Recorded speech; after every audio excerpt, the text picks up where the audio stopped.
Hello students, my name is Tanvi and I'm currently studying in Gargi College.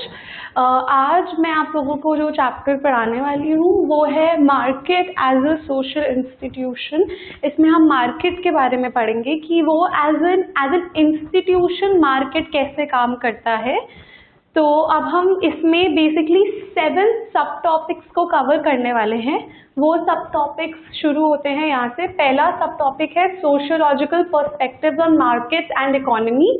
Second sub topic is caste based markets and trading networks in pre colonial and colonial India.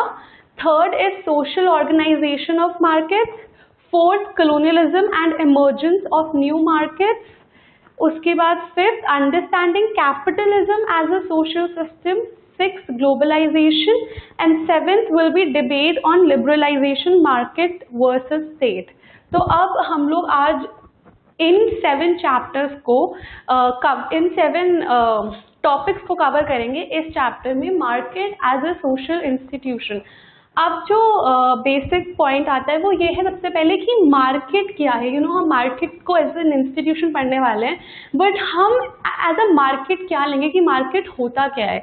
तो अगर हम देखें तो market एक तरह का एक exchange होता है जहाँ पे जो बायर्स हैं उनको जो चीज़ें जो उनको चाहिए होता है वो उस जगह से खरीदते हैं, और जो सेलर्स हैं वो अपनी चीज़ें बेचते हैं बायर्स को।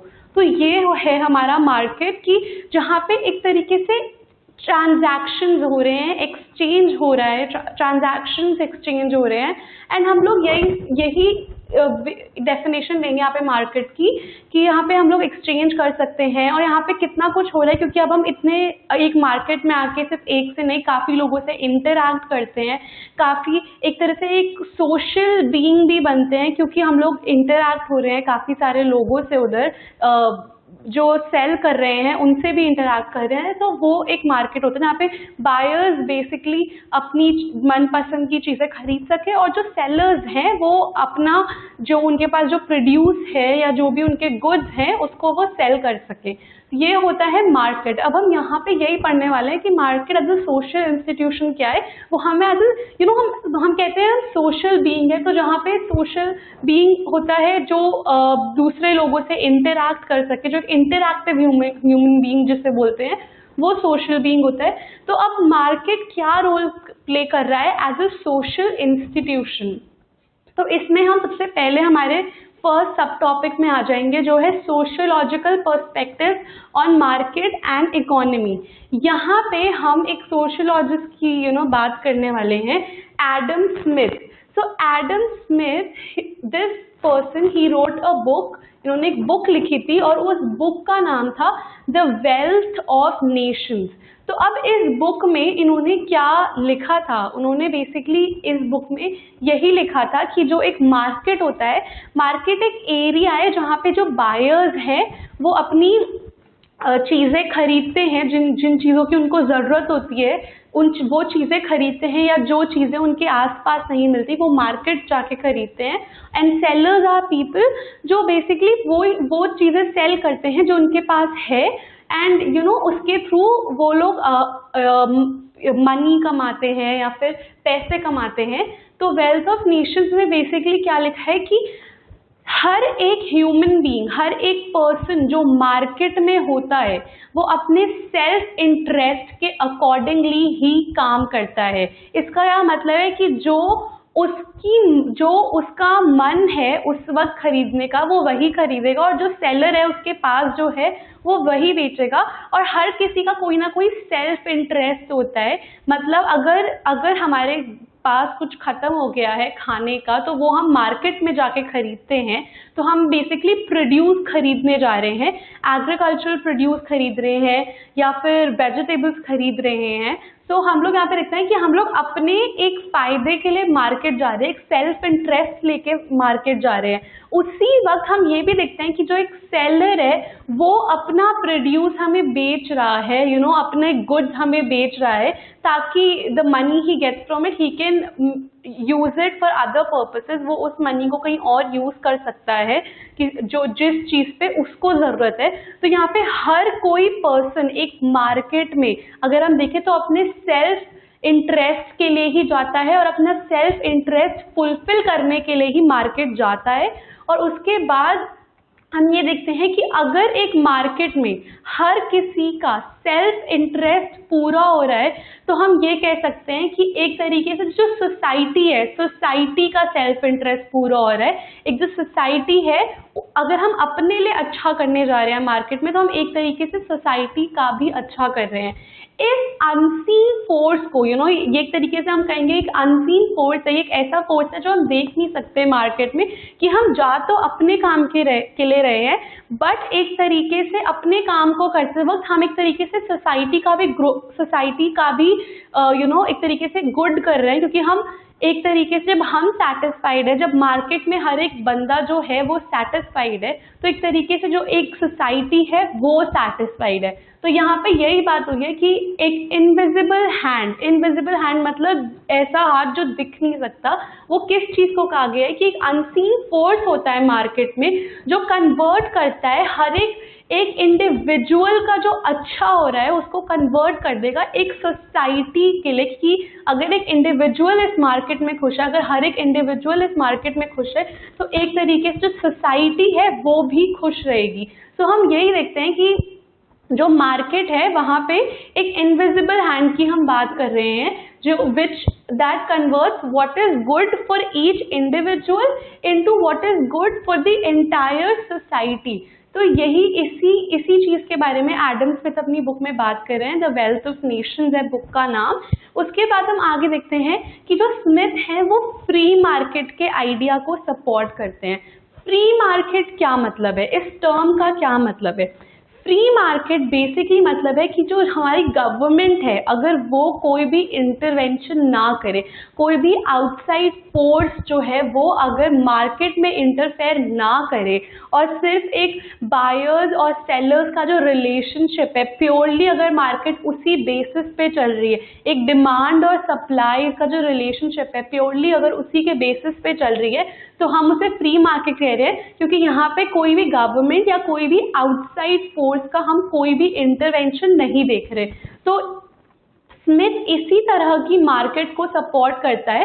अकॉर्डिंग टू स्मिथ क्या कहते हैं कि अब अगर हम चाहते हैं कि सोसाइटी का अच्छा हो तो हमें ये देखना पड़ेगा कि जो मार्केट है वहाँ पे हर एक बंदा वो सेटिस्फाइड है, और वो एक रैशनल बीइंग की तरह, एक बहुत ही सोचे समझे हुए इंसान की तरह जाके वो अपने वांट्स को सेटिस्फाई कर रहा है, अब जो उसको चाहिए, जो उसकी नेसेसिटी है उसको फुलफिल कर रहा है। और अगर हर एक इंसान एक रैशनल बीइंग की तरह मार्केट जाता है और अपनी वांट्स को या अपनी रिक्वायरमेंट्स या अपनी नेसेसिटीज को फुलफिल कर पाता है विदाउट द इंटरफेरेंस, किसी भी आउटसाइड फोर्स या गवर्नमेंट की किसी भी तरह की इंटरफेरेंस के बिना, तो that is the best kind of a market, वो सबसे अच्छी मार्केट होती है। और इसलिए हम देखते हैं कि स्मिथ सपोर्ट करता है फ्री मार्केट। फ्री मार्केट को हम बेसिकली एक तरीके से कैपिटलिज्म भी बोलते हैं, बट कैपिटलिज्म के बारे में हम अभी आगे काफी पढ़ने वाले हैं आगे टॉपिक्स में, तो यहाँ पे हम इसके बारे में इतनी बात नहीं करेंगे।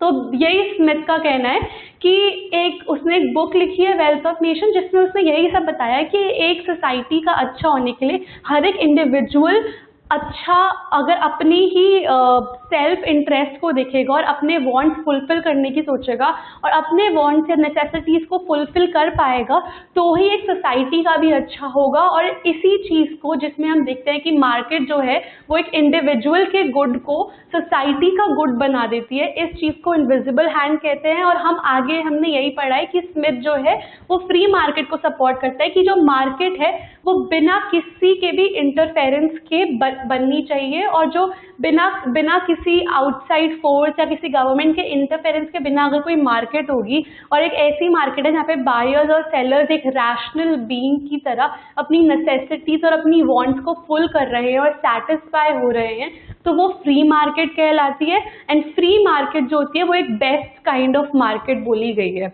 उसके बाद हम यहाँ पे अब हम एक ट्रेडिशनल मार्केट, एक जो पहले की मार्केट थी वो कैसे वर्क करती थी, हम उसके बारे में अब आगे पढ़ेंगे। तो ये एक तरीके से इसी sociological perspectives on markets and economy इसी का एक सेकंड पार्ट है, एक सब टॉपिक है इसका। और यहाँ पे हम एक ट्रेडिशनल मार्केट मतलब एक पुरानी ज़माने की मार्केट वो कैसे फंक्शन करती थी, हम इस बारे में अभी पढ़ने वाले हैं इस सब टॉपिक में। इसका नाम है a weekly tribal market in Dhorai village, Bastar, Chhattisgarh. तो धोराई विलेज, जो धोराई विलेज है, एक गांव है छत्तीसगढ़ का।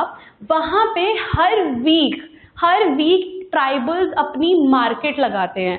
तो हर हफ्ते अगर ट्राइबल अपनी मार्केट लगा रहे हैं तो पहले वो मार्केट वर्क कैसे करती थी, how did it use to work, हम यही पढ़ने वाले हैं आगे।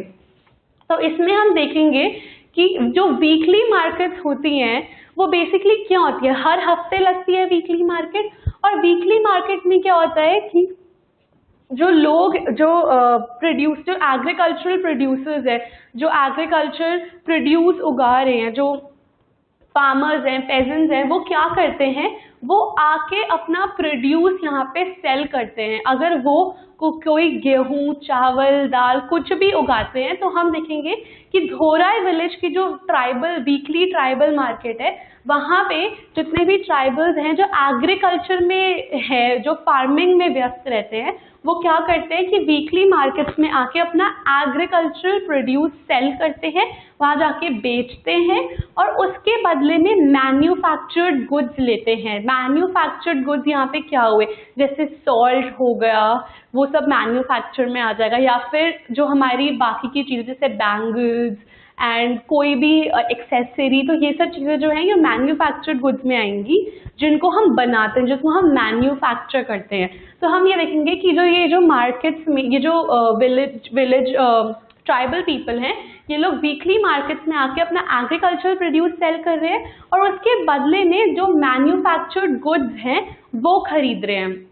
उसके बाद हम देखते हैं कि अब ट्राइबल्स बहुत सारी जगह पे होते हैं। अब अगर हम लोग हिली और फॉरेस्टेड एरियाज की बात करें तो हम जैसा कि जानते हैं हिली और फॉरेस्टेड एरिया जहाँ पे बहुत पहाड़ हो, जहाँ पे बहुत ज़्यादा जंगल हो, वहाँ पे सेटलमेंट्स जो होते हैं फार फ्लंग होते हैं। फार फ्लंग का क्या मतलब है कि थोड़ी थोड़ी दूरी पे सेटलमेंट्स होते हैं, एक साथ कोई सेटलमेंट नहीं होता।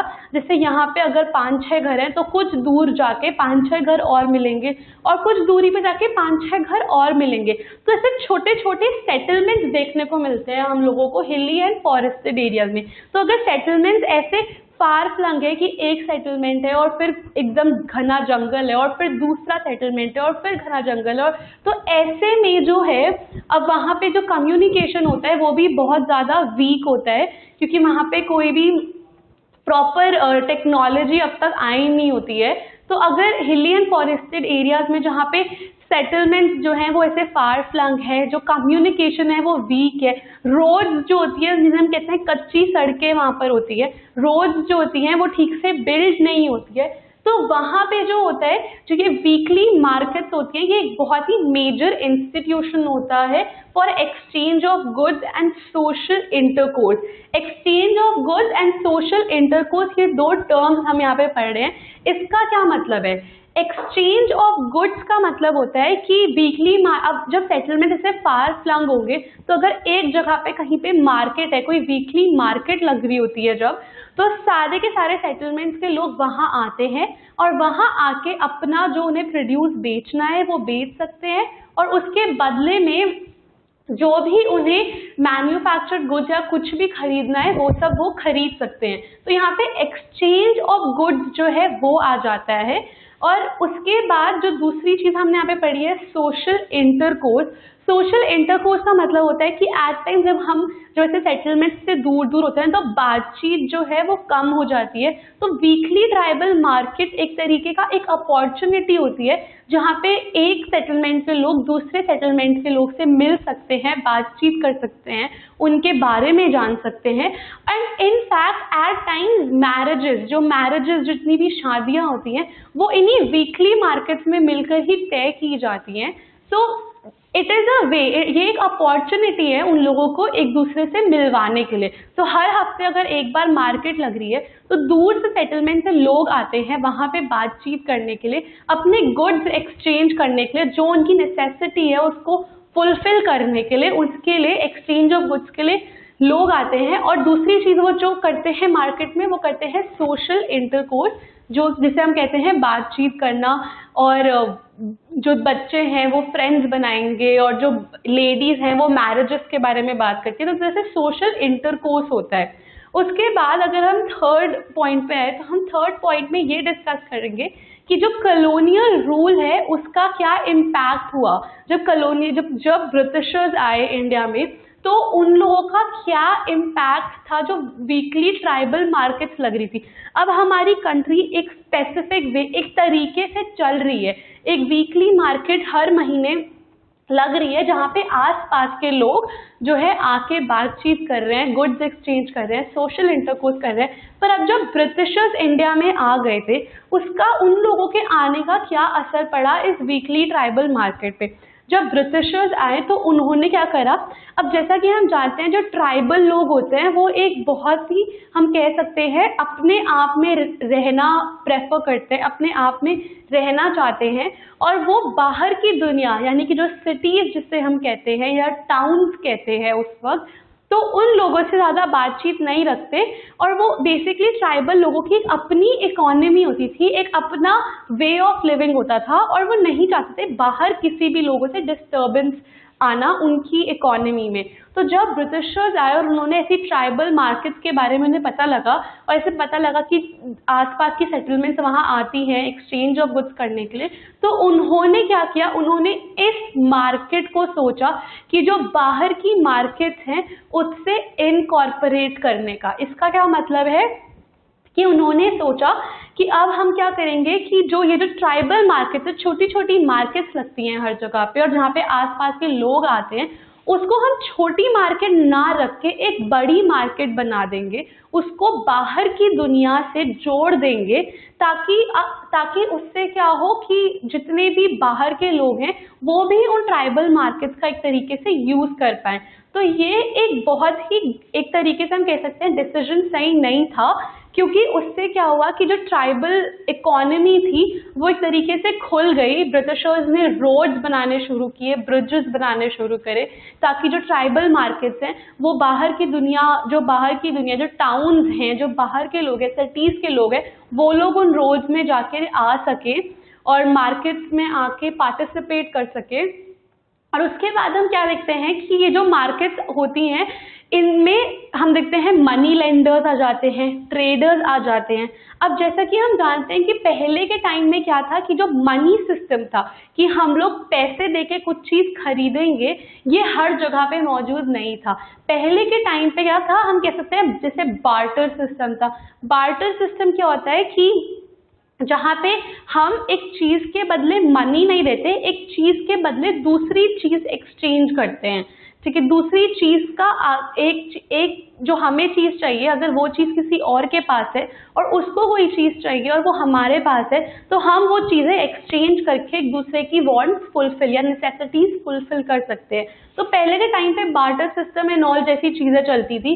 And tribal markets and all में उस वक्त तक जो था, जो मनी का कॉन्सेप्ट था वो आया नहीं था, बट ब्रिटिशर्स के आने की वजह से मनी का कॉन्सेप्ट आया। उनको पता लगा कि हम लोग जो है मनी के थ्रू भी चीज़ें एक्सचेंज कर सकते हैं। और जितने भी ट्राइबल लोग थे उन लोगों के साथ एक तरीके से बुरा हुआ, क्योंकि उन लोगों को रिक्रूट कर दिया गया, रिक्रूट या फिर कहते हैं काम पे लगा दिया गया एज लेबरर्स। तो उन लोगों को अब लेबरर्स की तरह काम करना पड़ा। और मार्केट्स में हमने देखा कि अब मनी लेंडर्स आ चुके हैं, ट्रेडर्स आ चुके हैं, और न्यू एक्टिविटीज हो रही है, जिससे मनी आ चुका है अब इकोनॉमी में। तो ये सब इम्पैक्ट था कॉलोनियल रूल का on the weekly tribal market.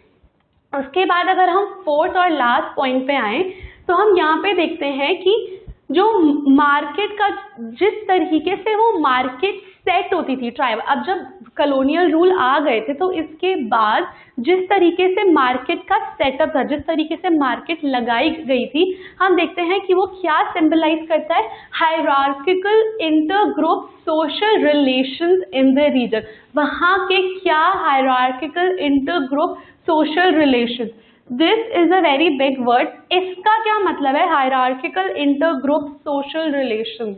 इसका मतलब बेसिकली ये था कि अब जब मार्केट में हम देखते हैं कि एक तरीके का सेटअप बन चुका है, वो सेटअप जो था हायरार्किकल था। हायरार्किकल मतलब कि अगर आज मैं हूँ तो मेरे बाद मेरा ही बेटा या बेटी बैठेगी और उसके बाद उसी का बेटा या बेटी बैठेगी और कोई नहीं बैठ सकता। इसका मतलब होता है हायरार्किकल कि एक फैमिली में ही वो चलकर आता है। और इंटर ग्रुप सोशल रिलेशनशिप का मतलब है कि मार्केट इस तरह से सेटअप होती थी जैसे बीच में उस वक्त मार्केट का जो मिडिल पॉइंट था, अगर हम कहें कि हमारी ये मार्केट है तो जो मिडिल पॉइंट था यहाँ पे बैठते थे राजपूत ज्वेलर्स और जितने भी रिच ट्रेडर्स होते थे, जितने भी मिडिल रैंकिंग के ट्रेडर्स या फिर जितने भी रिच राजपूत ट्रेडर्स थे जो ज्वेलरी बेच रहे हैं, वो सबके सब जो थे वो मिडिल पॉइंट जो है वो ले लेते थे मार्केट का।